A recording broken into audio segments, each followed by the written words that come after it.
Today, we do have a wonderful guest today. Uh, he is a graduate from the University of Texas at El Paso, Bachelor's of Arts in Writing.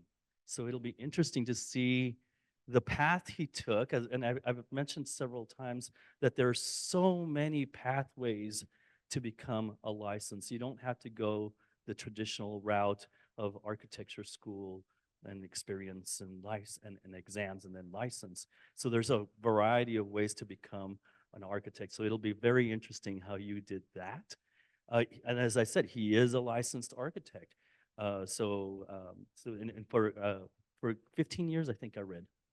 Okay.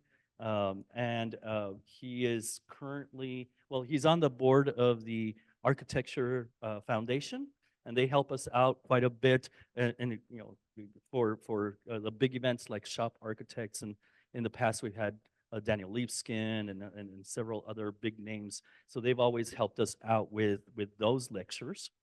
And then finally, he's a principal and vice president at Castle Design Group.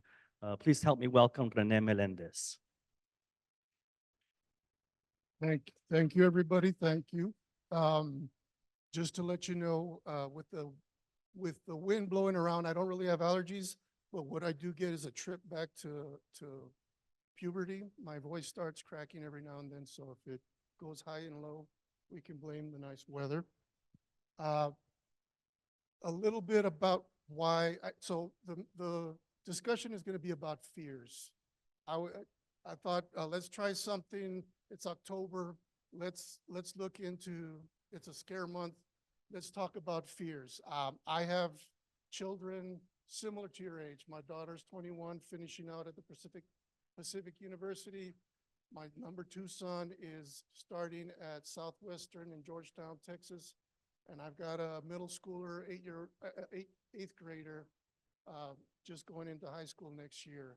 I've been heavily entrenched with them, trying to see what they want to do with their lives. It's a big step. You can see, this is where you're trying to take that step.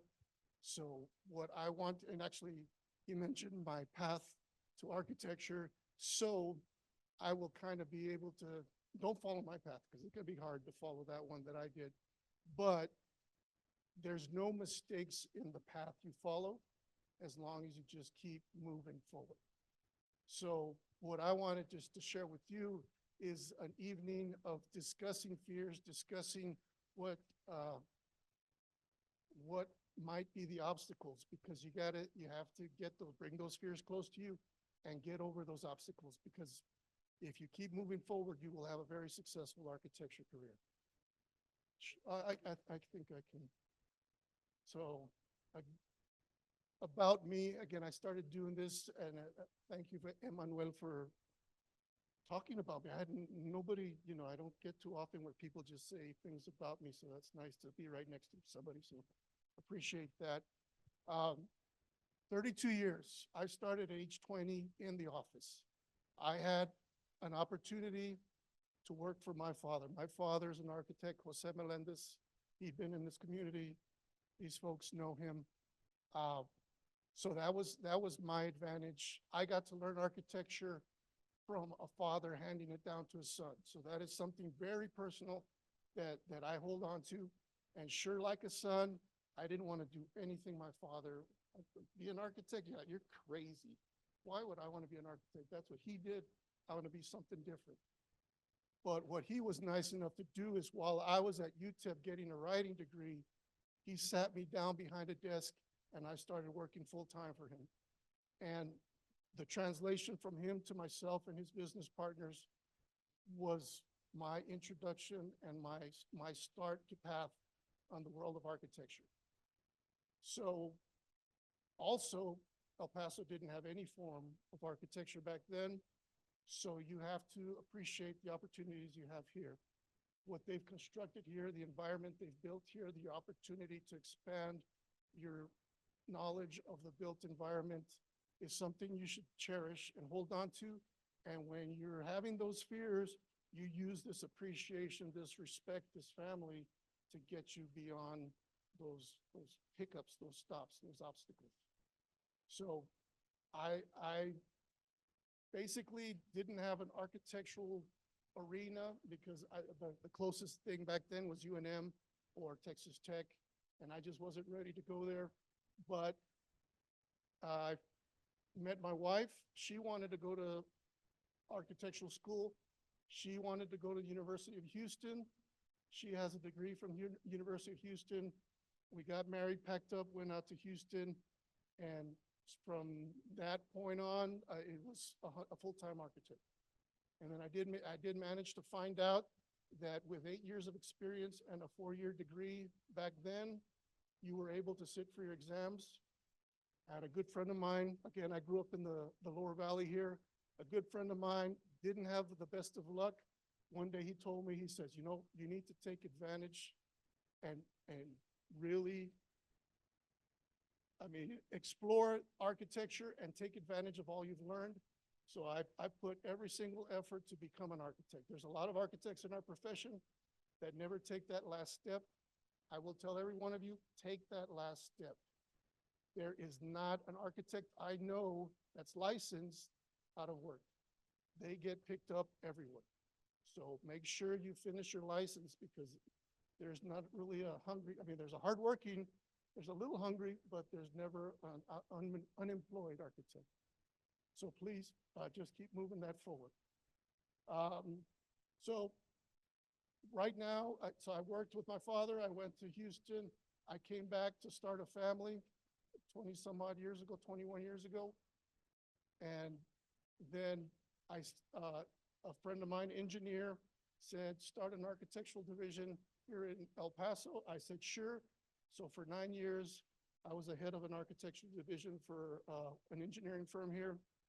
Then I wanted to do some design build. So the engineer said, nah, design build is kind of crazy. You go off on your own. So then I went off on my own and did some design build work. And design build was doing well, but right before COVID, things started taking a dive. And interesting enough, I met a friend of mine from Houston saying, we need a principal for our firm in Houston. And so they asked me if I wanted to be a principal for this company currently, Castle Design Group. So now I've had 3 different companies that I've led, but right now I am one of 5 architects with Castle Design Group.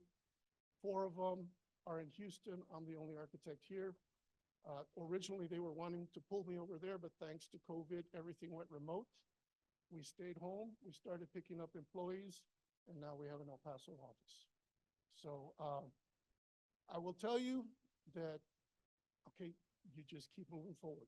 You just take opportunities. You just keep working at it, and you listen to your heart, because usually it doesn't sway you. You spend a lot of time not listening to it, to ignoring it, and that's the hardest thing, is just to listen to yourself. So listen to yourself. It'll keep working, and as long as you keep working hard, you'll advance.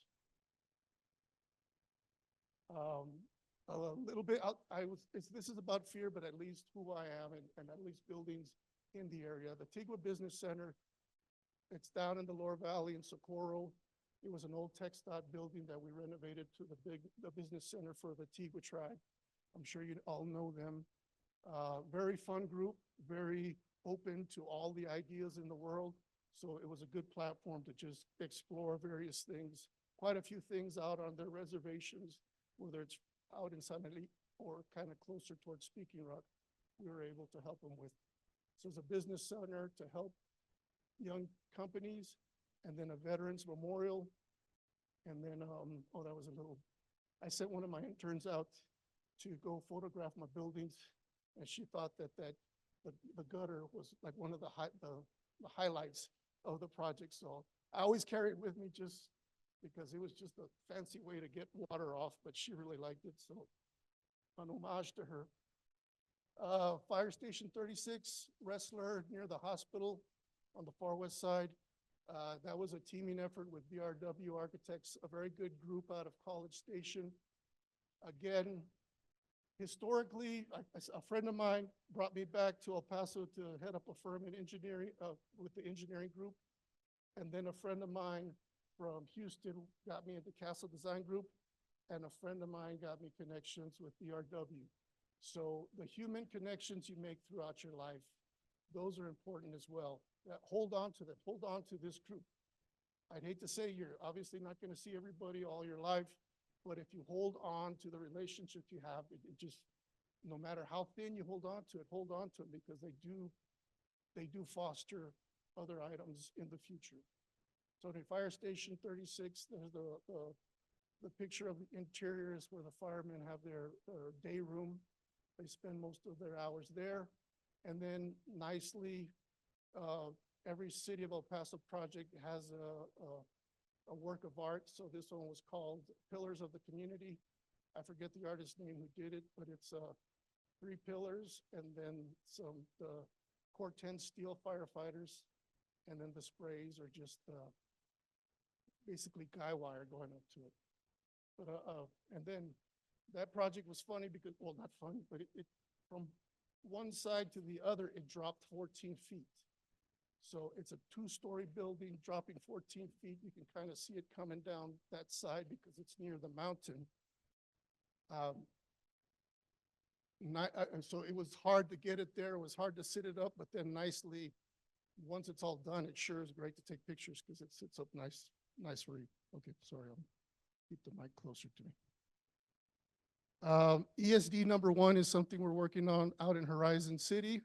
It's a large administration building for the Emergency Service District for the town of Horizon, the county of El Paso. Right now, it's currently under construction. The bottom picture is the maintenance bay where they will service fire engines.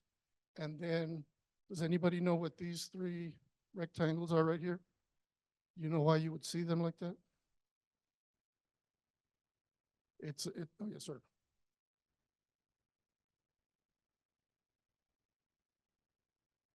Correct. It's a mock-up. So you request mock-ups of the finishes. All those 3 finishes will be part of the project, but you request them ahead of time so you can see that the contractor will fully finish them out as they should. You don't want to get to the end of the project, and then that's when you comment on the quality. You comment on the quality ahead of time, and then okay, you got it good, now you can finish it out. So, and the steel behind there is for the big administration building. It's an administration building that will police that will fire the whole county of El Paso, and then a maintenance building to service their vehicles, and then just some storage buildings to some offsite storage. It's at Darrington and Paseo de Este, if you guys are out that way. Fire Station 38 is currently under construction. It's the East Side Regional Command Center that just got built for the police department. You can see all we've got is dirt right now, but it's going up right next to that East Side Regional Command Center. So just a little bit about me, a little bit about what we do. Joint ventures. We also do franchise work. We have license all over the 47 of the 48 lower states. So I have work in Florida, I have work in Virginia, I have work in Ohio, I have work here in Texas, Arizona. So stay busy, guys. All right, so now we get into the fears. These were fears that were presented to me. One of them was, what if my buildings collapse? And so you will see that this one looks more a little like deferred maintenance, but take care of your buildings or else they'll get haunted. But what if my buildings fall down? First and foremost, manage structure over ego. We're all architects. We want to do this big, long cantilever over this, or we want to shoot things up 50 to 1 million feet up into the sky.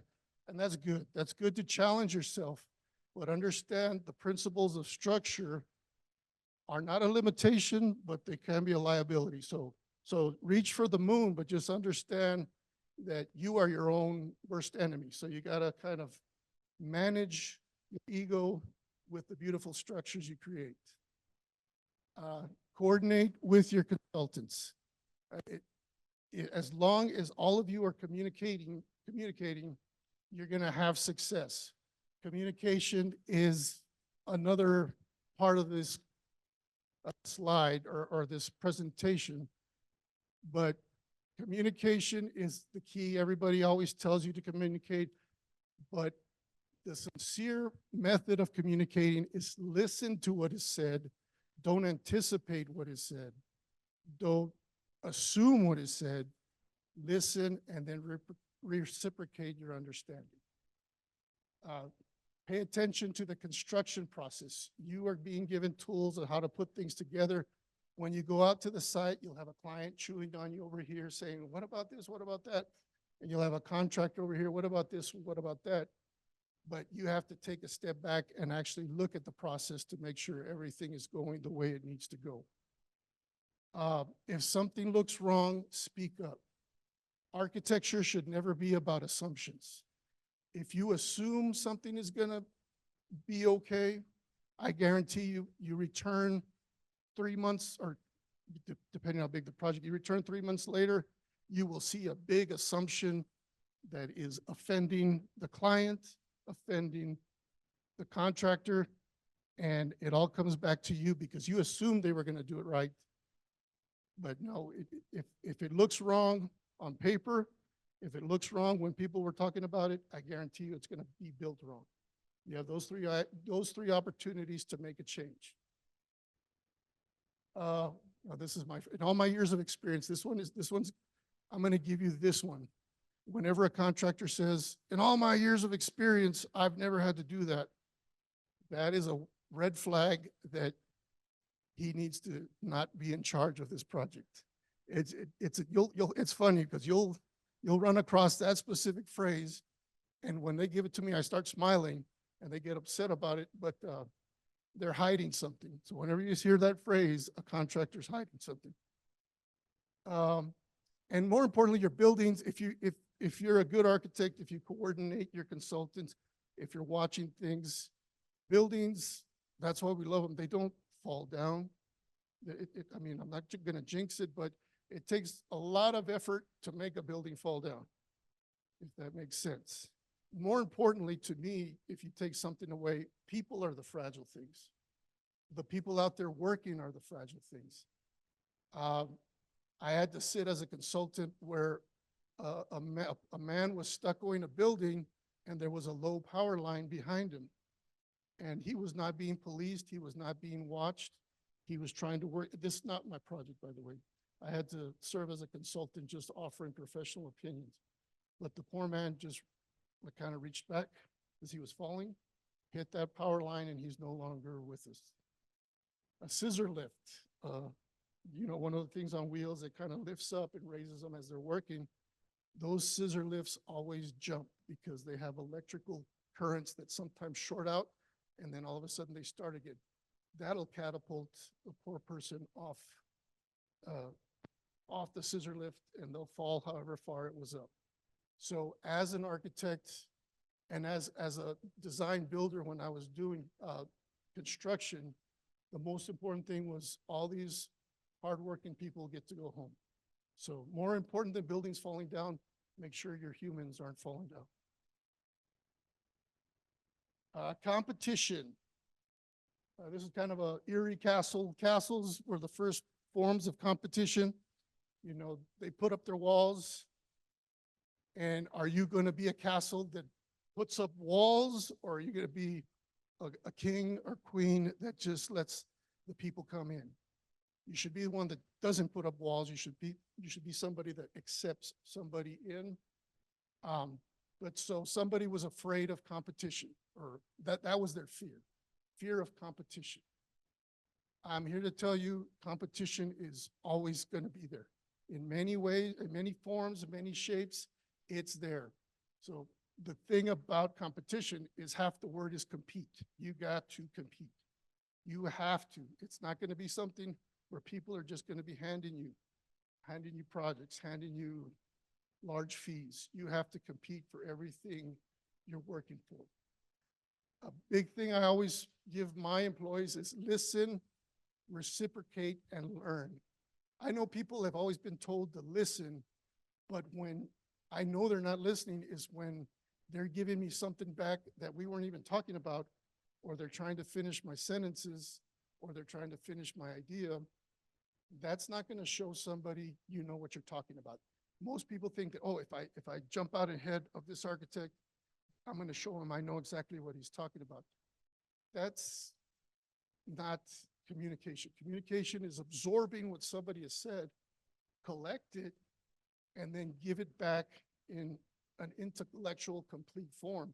That's when you see, that's when I know that my employees are clicking, or if they're asking the right questions throughout the project, I know it's clicking for them. Or if they're just quiet there, working away, that makes me nervous, because you're getting close to your deadline and you're just going to be given a gift of something, either success or complete failure. It's complete one or the other, complete success, complete failure. So communicate through all your processes. And in the realm of competition, communication is your tool to compete. If I see that my staff, there's one communicating and there's one not, I'm going with the guy that's communicating. Do not make others find the answer for you. This is a big one in architecture. There's codes, there's laws, there's rules, and you have to be the architect that wants to find the answers. You go out and get those answers, and I guarantee you, if you're the one going out there getting the answers, you become the expert. You become the person that they come and look for you. That's what I did, and people, thankfully, have always come looking for me for answers.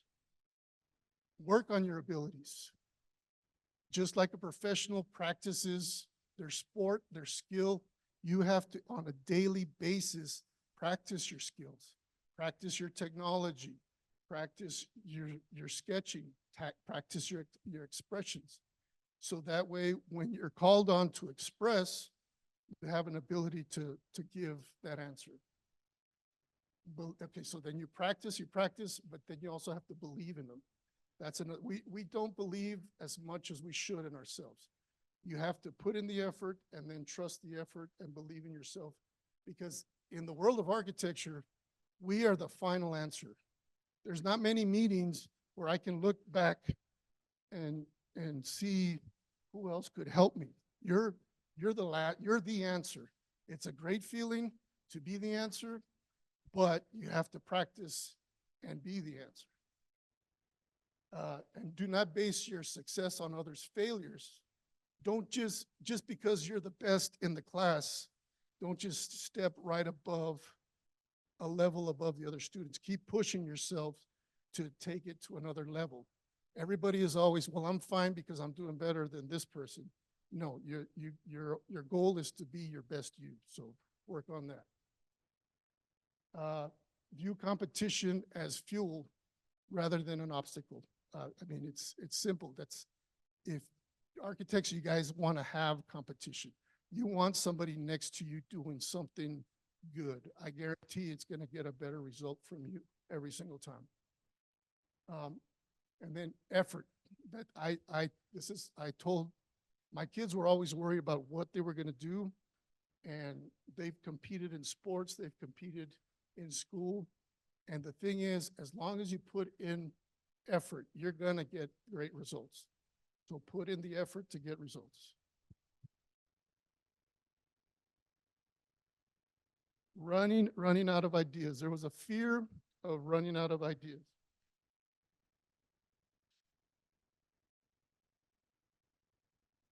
No questions yet? All right.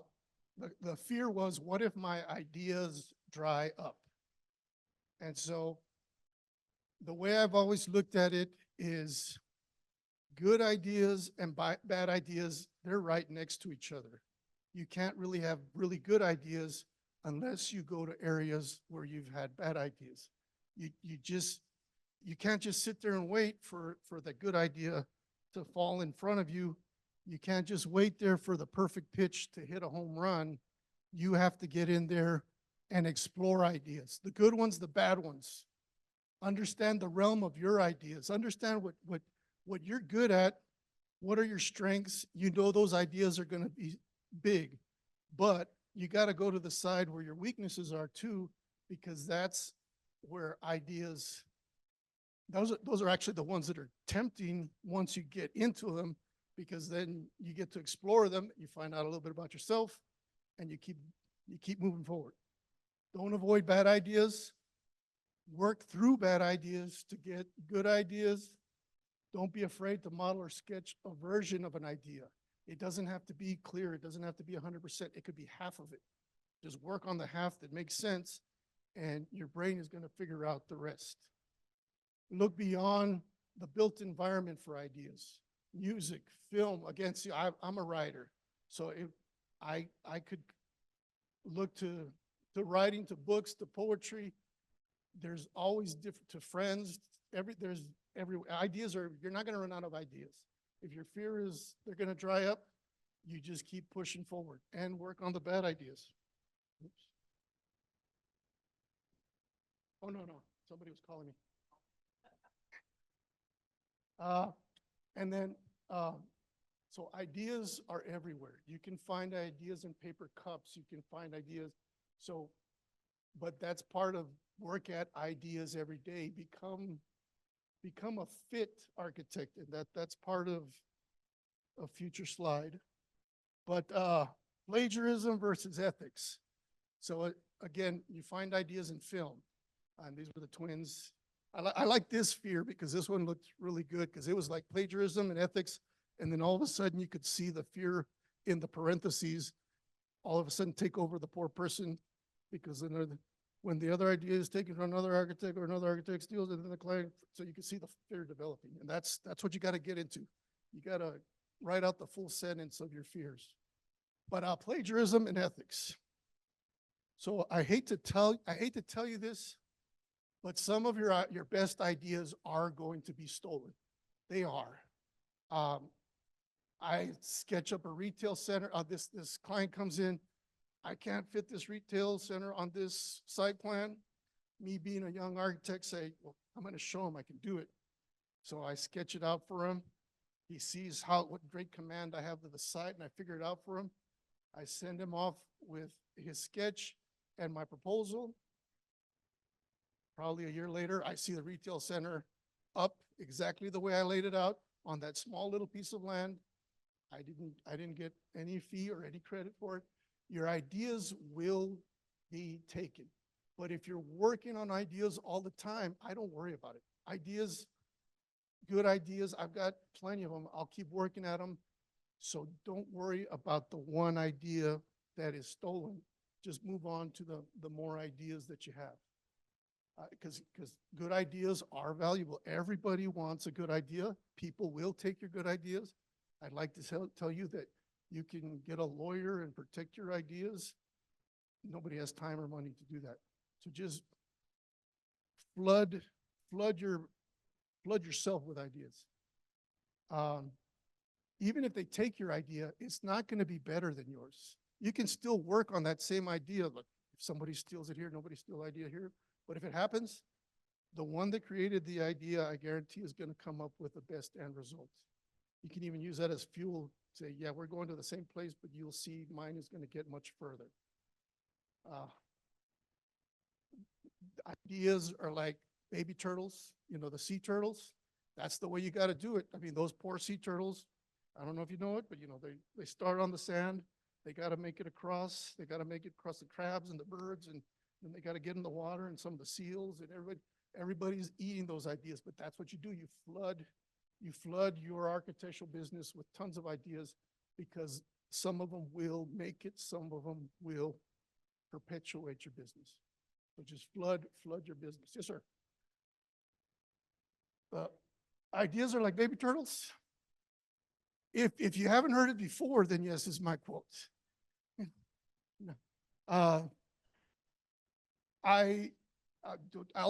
Don't start talking about, because I'll start quoting things and giving you my quotes, and if you were my kids, they'd start rolling their eyes. But yes, sure, that's my quote. If you ever hear it again in another architectural presentation, please stand up and tell them you know where that came from. Don't worry about someone taking an idea. I have plenty. I don't worry about someone taking an idea. I have plenty more. That's got to be your mindset. And so, sometimes, even with whatever is stolen, like the city, well, I shouldn't drop names. Okay, the public entity, not anywhere here, asked us just simply, when I was working with the civil engineers, they were doing all these roads and all this stuff, but then they wanted bus stops. And they said, we need an architect for the bus stop. So my engineering friend brought me in, brought me in for the bus stops. And so, and this is before those brios. Those brios are not my bus stops. We developed a concept that was a solar powered bus stop, had a little bit of flair, and they actually started right before brio. And so they said, okay, let's do it. And so we gave them the work. And then the city said, no, we're not going to do it. We're going to do the brio stuff. And so we didn't get paid. And then after the brios, I noticed that my little bus stops were appearing at various points of the city. And my mistake was telling my kids that those bus stops I created, but I didn't get paid for them. So they would make it a point to go out and look for them and say, hey, look, Dad, there's another one of your bus stops you didn't get paid for. But the thing is, it's still good to see that your ideas are good enough to be stolen, to be recreated. And again, if you've got plenty more, then it becomes an ironic situation that makes you smile as opposed to a bitter situation that you just get flustered with. Being sued, that was another fear. And then this is a Halloween nightmare right there, a courthouse, even as an old courthouse, that's just a dangerous time. But so the fear of being sued. Bring your client along on the journey. That goes back to communication. Architecture is not just about you. It's a fun part of it, but it's not just about you. So you have to extend out and bring your client along on the journey. Make sure they're understanding the journey. Because if you don't bring them along, there's going to be a point where they say, I didn't want this. I didn't ask for that. Oops, there's my daughter too. I didn't want this. I didn't need this. And you're like, but yeah, you asked for it. But if you don't bring them along and if they're not truly understanding what you're delivering, there is potential for lawsuit. So it's on you to make sure that your clients are fully aware of what you're presenting them. Document the journey. Nobody likes paperwork. There's not an architect in the world that wants paperwork, but you have to do it. That's part of the practice. That's part of being a fit architect, getting used to practicing every day. If you had a discussion here, collect it. I know everybody's voice to text now. That's great, but you got to revisit your voice to text because it just becomes then a multitude of memory in your phone, like all your photos. You have to revisit and actually compile what you've collected. Make sure the client signs off on each phase. Make sure they acknowledge that you're moving forward. Limit assumptions on all sides of the design process. Again, I can't tell you how, again, a fear is fast-paced architecture. This business is fast-paced. You will move on, you will make assumptions, and I guarantee you, if you leave those assumptions sitting in your projects, they are going to be problems for you. So never have a client just nodding their head. No, you have to see that they're really engaged. They understand. They can kind of talk with you as where the rooms are and not just nodding their head. Coordinate your disciplines. Train your contractors. Contractors like children. If you don't teach them from the very beginning, they'll just build bad habits all the way through your project. You set the pace, you set the skills. They're going to try and shortcut because as a contractor, they make more money going straight from A to B. get out of my way, architect, get out of my way, client. I'm just gonna keep building stuff until we're finished. And you can't let them do that. It has to be a process. You have to slow them down. You have to be in charge of the site. It's good if you're ugly like me because they listen to you, but you younger folks gotta be assertive. Make sure that they're following your processes. They're not leading you, you are leading them.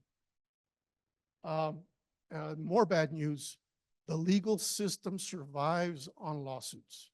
That's how they make money. They get you for their percentages. Lawsuits will happen. If you think you're just gonna go through life and you can get sued for things that are totally out of control simply because you're the designer who put his name, seal on the piece of paper. They will drag you in. I've been sued. And actually twice and a half, because the last time they drugged me in, but I was able to step out. But the first time, it was a really good project. The client had a lot of energy. It was exciting, but the client didn't have that much money. And so they were all excited at how it was coming along. And then they said, but I want this. And the contractor proved that they couldn't afford it. They couldn't afford it. But like a spoiled child, I really want it. And so he figured out that a lawsuit would be a method to get more money to finish his project. So it was a nonprofit, and they had a construction lawyer on their board who was doing pro bono work. So he grabbed my drawings and tried to find every little place that they could ask for money so that they could complete their project. So lawsuits happen. This was over, my son's 20, no, he's 18, so like 18 years ago. And so they will happen. You just, like your ideas, you just keep moving forward.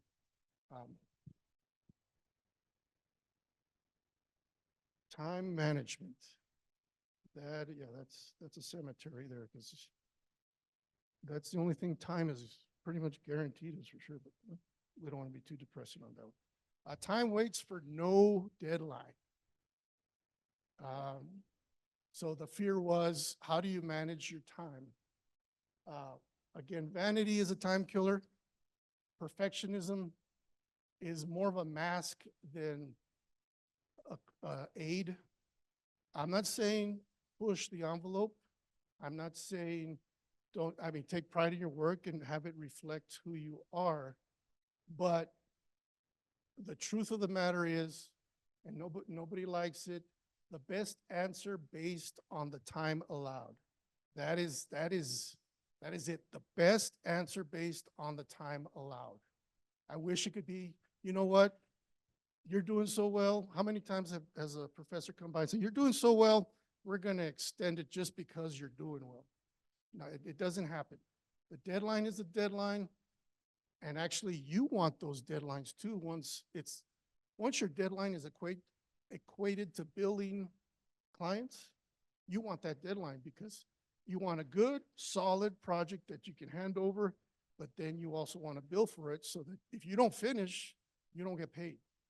So again, the best answer on time allowed. And so the time management is so most of us, it's like, there's nowhere to draw. But anyway, so the graph of what everybody's doing is we start slow and the deadline's here and we build up and then we go like nuts until it finishes. And all the volatility is right here, right before it's due. And then another graph is the engineering graph that just kind of starts at the beginning and gradually plans everything and then hits it. That's annoying. I mean, you really get annoyed with engineers because they just kind of, they'll probably divide the whole rainbow into equal portions and they'll have a response. But that's not architects. What we need to do is something more at the beginning.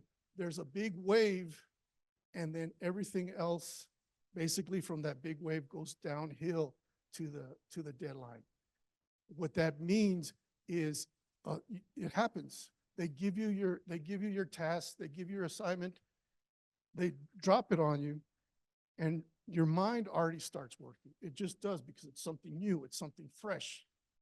That's when you kind of have to, instead of I'll get to it later, if you can get yourself thinking about it right then, you're gonna have fresher ideas, you're gonna have a plan, and then you hit this wave, and then what happens is everything else is downhill.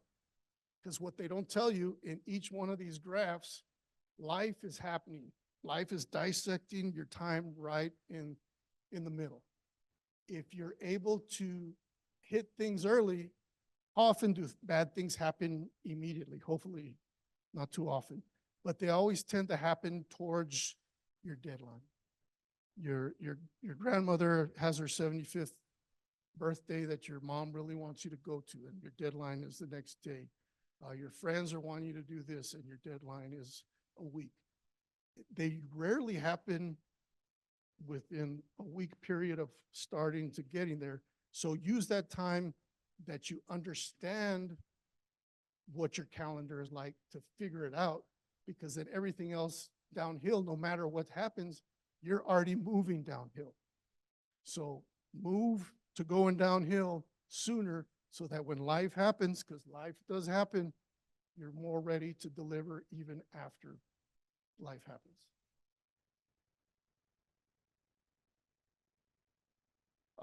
Miscommunication.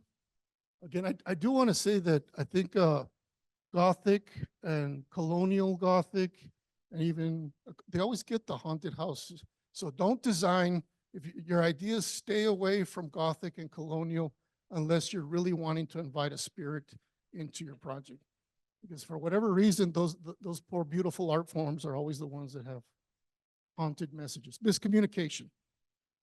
So somebody's fear obviously is miscommunication, and communication is an architect's biggest asset. You have to connect to people. You have to convey an idea that was in your head, an idea that was in their head. You kind of get those two ideas and you put them on paper, and you're hoping that it's a relative happy family between the two. Again, I say don't anticipate. This one gets me mad at the office all the time. Everybody's always trying to finish my sentences, and they're usually wrong. I mean, not saying that I'm trying to change it up at the end. So it just, for whatever reason, they're thinking about something else. And the minute it all happens to us, we're talking to someone, oh, I've got something good to reply. And you stop listening to what those people were saying because you're like, I'm going to hold on to what I was going to say. And then they finish, and then you say it. And more often than not, you kind of missed what the conversation was really about, and the conversation changes. So communicating is not anticipating, is not assuming. Communication, again, watch for nodding heads. There's good ones, like they're like into it, and then there's bad ones that they're just like, okay, and everybody sees that. So read the room, understand those times. Practice good communication. Again, there's a slide with Fit Architect. You have to practice that communication on a daily basis. You can't just leave it for your presentation day. You have to work on it, get people to understand you, talk to people, listen to your parents, go home and listen to your parents. That'll really freak them out, but show them that you're a good communicator. No. All right, I tried that one. Understanding means a good response. I know that when I've done communication well, I get a good answer back. And so you can't just, if you thought you did everything well, and then all of a sudden you don't get any kind of response, you didn't do a good job.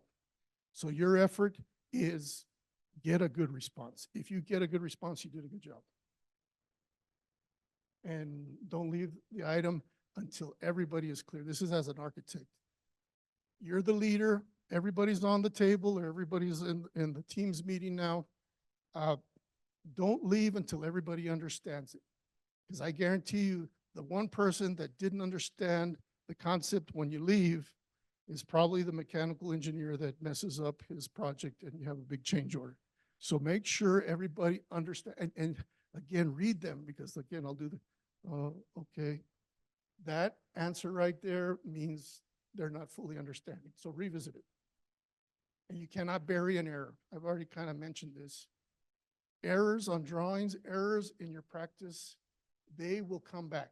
Just like lies historically, errors will come back. And they exist. You're not going to be able to avoid every error, but if you see them, you can't just say, well, I'm too busy to fix it. Set aside whatever you do and fix the error now, because you'll be happier in the long run. The pace of the industry. Nobody knows probably who the groovy ghoulies are, but when the fast paced time of architecture, that was cartoon a long time ago. But you got the Wolfman driving and Drac and Frank in the back. That's got to be your team of architects there. You got to all be moving together. But in a skull hot rod. You want it when? You want it when? How do you say it? You want it when? That's probably better. Be a fit architect, because it is a fast moving industry. So if you're working on your communication, if you're working on your ideas, if you're working on your technology, you can stay up with the fast pace. You can. You have to challenge your quickness on a regular basis. Be fast on things, because then you develop a pace that moves ahead of the industry. Right now, I mentioned, thankfully, that I'm working in Florida and Ohio and Virginia and Texas. That's because we figured out a way. It's like prototype work, but we figured out a way to move faster than 3 of our clients that they're over here trying to figure out which one they're going to do. They said, we've got 20 projects for you, but, and are you ready? Do you have enough people? Are you ramped up? And we can always say yes, because then it goes into plating issues and entitlement issues, and we're able to stay ahead of it. So just stay ahead. But understand your limitations. You can burn out. You can push yourself. You're young. You can do things.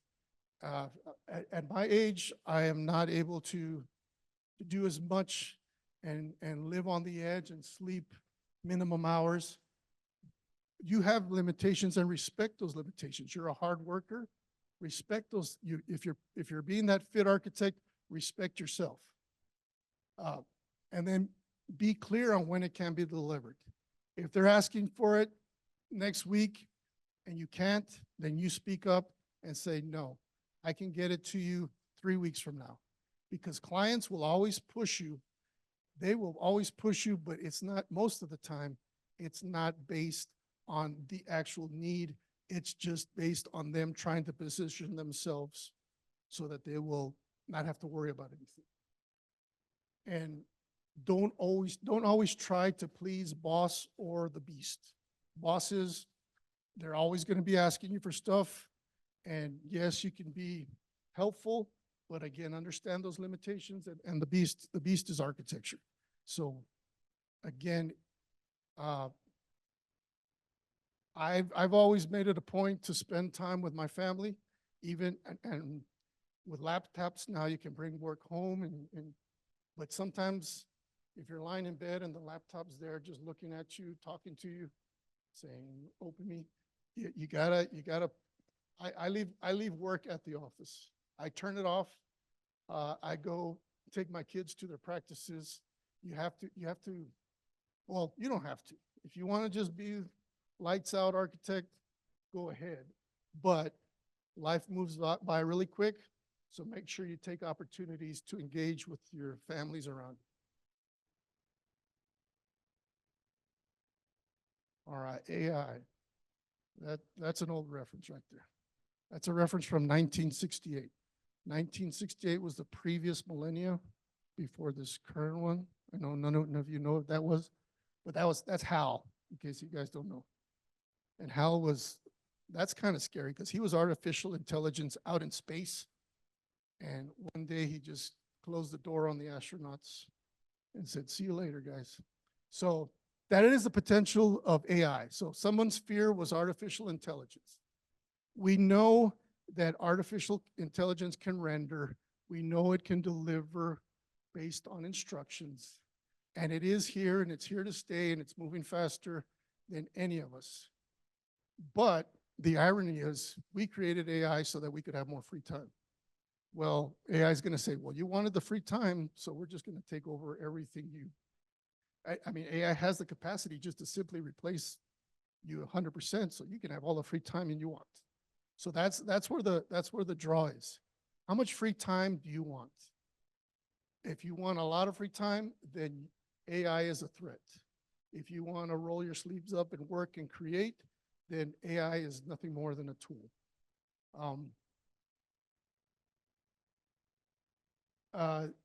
That's kind of, see, so AI basically right now, and obviously it's getting smarter because they're working with each other, but you input the parameters, the data and the parameters, and it can only spit out what you give it.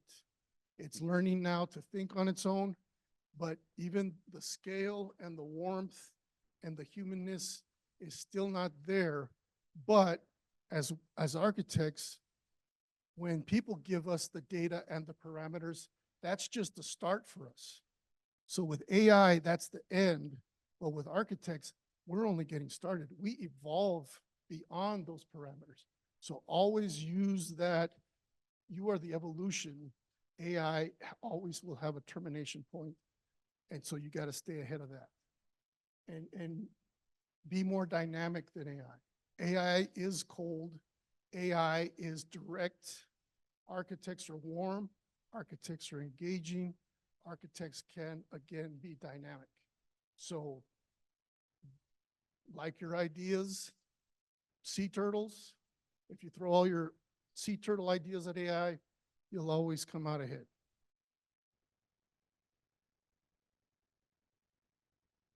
And so this is the last sphere. I know, I was going for an old school building, but will I find a job? So the big fear of not having experience, of not being able to fill out a resume, of how do I communicate to someone I just met?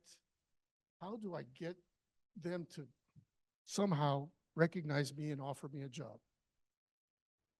It's not easy. That is a very good fear to have. I will tell you, we always look at experience as a big factor, but I will tell you how you can get beyond that. I've never liked the first one, work for free, because that your time is valuable. You always need to be thinking that your time is valuable. When you learn that your ideas are valuable and can generate money, you never want to work for free.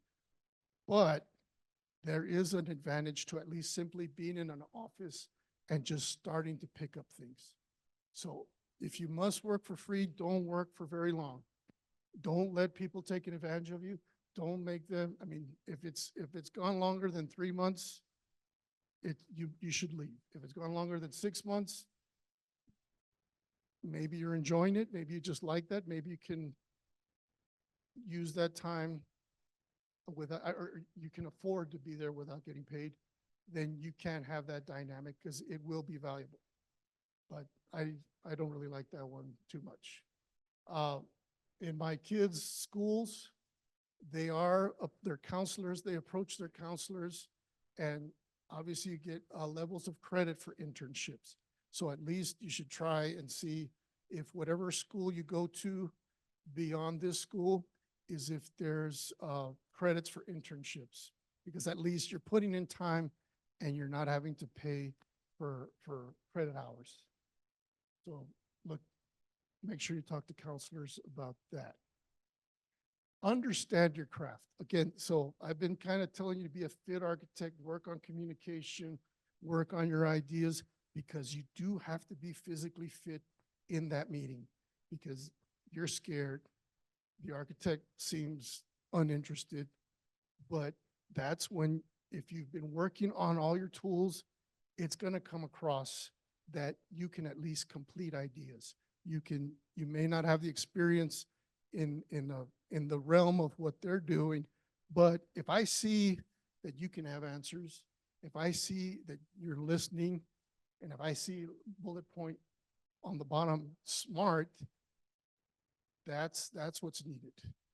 But if you're just waiting for somebody to give you everything so that you can start experience, it's going to be very hard. We can't just give you everything you need to start running. You kind of have to train yourself to get to that point.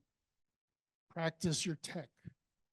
BIM, please, just be not proficient, because everybody always puts, yes, I know BIM. No, really, really know it. I mean, you have the time, if you have the software, it's shared with the students, right? They can use it as much as they want, right? I tell you, just become really familiar with this. It's your tool. It's your craft. It's your trade. I mean, if you were a blue collar person, this would be your trade.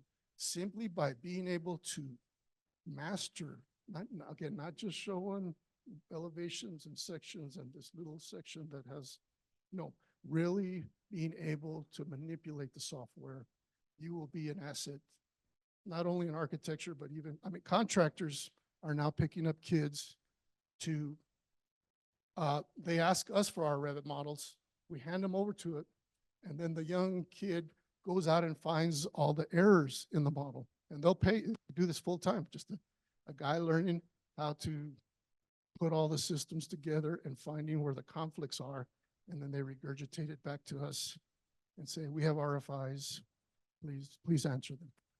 But really understand your tech. Be the draftsman. Your portfolio must contain solutions. I like the pretty pictures. I like the dynamic concepts, but I want to see solutions. I don't want to just see problems. I want to see something complete that has a site plan, some level of elevation. So horizontal mass, vertical mass, and a nice slice through it, explaining what it is. That's how, it's just those three things. If you can kind of convince me horizontally, you know what's going on, how does that convey vertically? And then, you know what, let me slice this open so you can see all the vertical constraints. If you can do that, if that's in your portfolio, done technically, it's something that you can get hired for quickly. Again, I keep going, absorb to reciprocate. I want to see that you're listening to what I'm saying. So listen and then respond. We're not looking for the right answer. We're not looking to compliment. It's just a conversation. One thing you have to realize about architects is we were all you, and we all kind of started this profession with a dream of creating from nothing, a verticality, wanting to help the human condition, the built environment, helping the human condition. We're human helpers. So when you get in those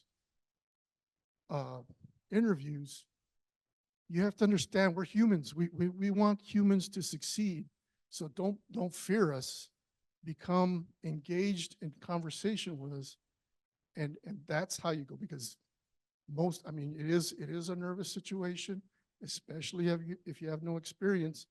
And if you just come across as hidden and shy, and we can't, you know what?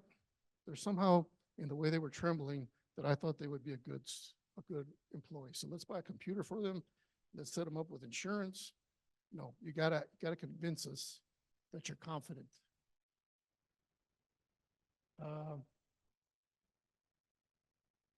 So I also look at your resume as where you're working currently. If you have a job, how long have you been at that job? Whether it's a shift manager at a quick service restaurant, whether it's working at a parent's company, whether it's where I look to see how long you've been there, and if you're sticking it out, and apply what you're doing wherever you are, apply your architectural principles to that environment. Because if you can tell me that through your experience, you're picking up on how to deal with people, how to express yourself, how to convey things, that is experience. It is. And you should take pride in the fact that perhaps you're working and going to school. That's another thing. I worked and went to school. Um, I have a soft spot for those type of folks simply because it is a challenge. You have to throw one other thing on top of simply going to school. So I know you're going to be adaptable. I know you're going to be able to juggle, handle multiple situations. So take pride in wherever you're working right now and find out a way to convey it or relate it to your architectural profession. That way, when you're in an interview, you convey that too. Um, so, I mean, basically, be smart, be fit, be ready, have ideas, want to engage, because you will need those skills throughout the entire profession. Just plug yourself into architecture, plug yourself into ideas, plug into communication, and work at them every single day. I tell my children, I said, I'm not expecting you to be perfect. I'm not expecting you to have all the answers. I expect you to put forth effort on whatever you do. And it's actually calming because you don't have to be perfect. You don't have to have all the right answers. You just keep moving forward. The world is a little lazy. It is. Our country is probably the laziest. So if you are an individual putting forth effort in this lazy world, I guarantee you're going to have success.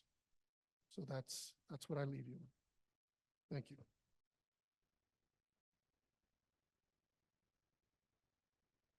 Thank you, Rene. Thank you. Yeah, thank you for that.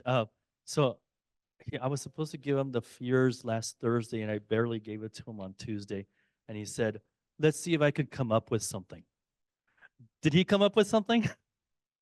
Yeah, definitely. Well, I have to go into work tomorrow because I pushed all Friday morning aside to kind of at least come up with, and I apologize if you've seen this PowerPoint slide background, but, because it was just a template, so anyway, but, Yeah. anyway. All right. Those folks that are on Zoom, thank you so much for joining us too. Let me show who's here. Yeah, we have quite a few people on Zoom as well. Thank you guys for hanging in there. And if you all are on Zoom have any questions, feel free to put it in the chat. And if you all have any questions here, please raise your hand and we'll get Rene to answer them for us.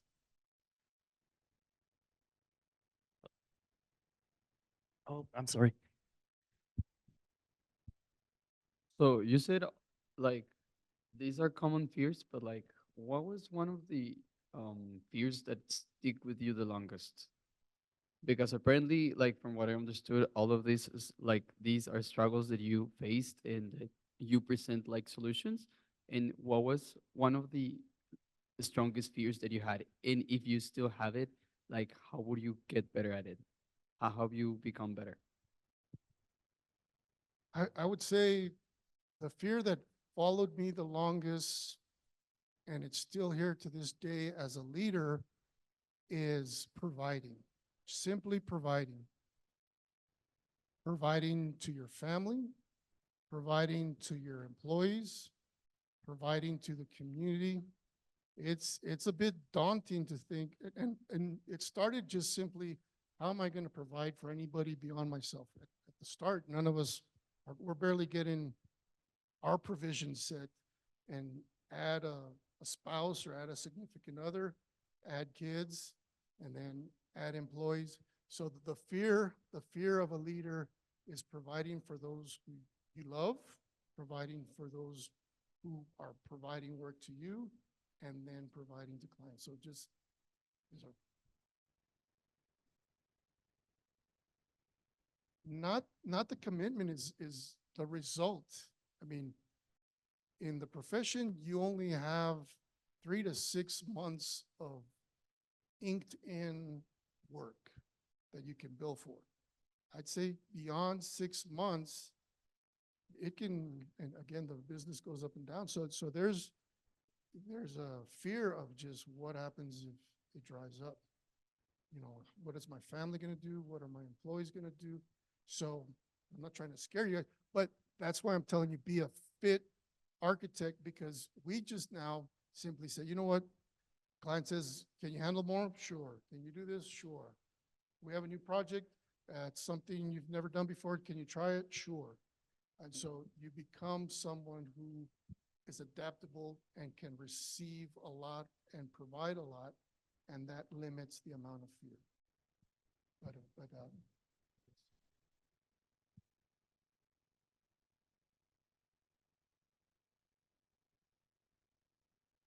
I was fortunate that my dad owned his own architectural firm, and he spent a lot of time at it. In some cases, I wish he wouldn't have spent that much time.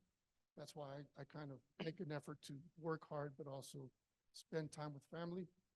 No disrespect because he worked hard, he provided a good thing for our family. But I got to see it firsthand, what it can do in its successes and also its failures. Both my brothers went to Cathedral. I went to Riverside because it was a significant burden on the family. So I was like, no, I think I'll be all right. I'll go to the public school route. So I was fortunate to see it, and so I'm very appreciative that I had that advantage. And that's why I kind of, the same way he shared things with me, I try and share as much as I can with others. Go Rangers. Go Rangers. Maybe that's right, because your face looked familiar. I don't know if I saw you back in the old days. All right. Sir, Sure. thank you. First of all, thank you very much for this amazing presentation. So my question will be, what jobs would you recommend us to seek when getting started on our careers as architects? One bullet point I did miss over is you can even, if you're not fully in the field, you can be close to it. Like again, construction, being a BIM analyst, even physical construction, there's always a need for construction, and you can be out there, you can watch how things are being put together in the construction field. Same thing with reps of materials, reps of finishes. Just find jobs where the terminology is starting to come into your life. So it doesn't have to be always art. It could even be mechanical, structural engineering. Just start seeing what the business element is like. Understand that you have your goal of being an architect, but if you can't be in architecture right now, be in a profession or a business that's really close to it. Thank you. Yes. You have another question?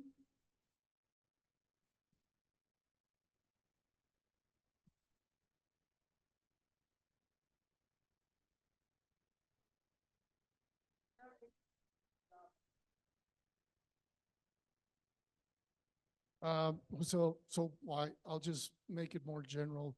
The design profession is really dynamic in El Paso right now, in that I've never seen the amount of just straight construction and straight progress. Uh, we in the past had a lot of ups and downs, because the Fort Bliss came in and brought a lot of work, and then the school districts had bonds passed, and then the city. But there was always a drop. Right now, there hasn't been a drop, but there's a lot more outside companies taking a lot of our work. And that's not a bad thing because we'll continue to grow. But again, the competition is there. So sometimes you can offer, if you see companies out of town coming in, you can offer your services as someone local here. I would love to say that we architects in El Paso can handle everything, but the industry is growing, I mean, leaps and bounds in our little community. So I think we're all good, but find ways, because outside companies also can help you facilitate the introduction to your career. All right. I think, unless there's one more question here. So actually,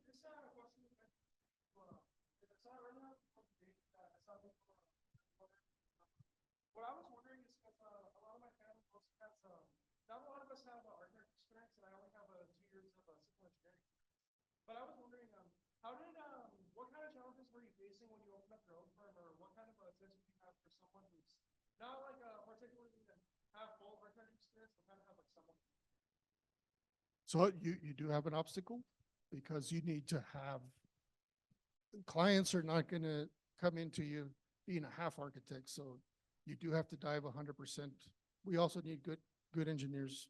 But the biggest obstacle I've faced through all my journey was when I started my design build company. Previously, the engineers handled the finances, but when you handle your own finances, your own taxes, your own workforce issues, you really need to be a savvy businessman, or have somebody who can be that business, a CPA that you trust, that can really help you manage the financial aspect, because you're out there dreaming, you're out there making money, but money can also be going out the backside if you're not financially sound with your commitments. So you maybe don't have as much architectural experience, but you can put in a background of protection of CPA. That's it. All right. Thank you so much. Thank you, Rene, for your time. Let's give him a big round of applause.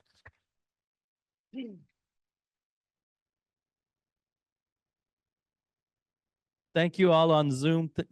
We don't want you to think that we have forgotten you. I see you there. Thank you very much. And so we'll be having our next lecture on November 15th. We will see you there. Thank you very much.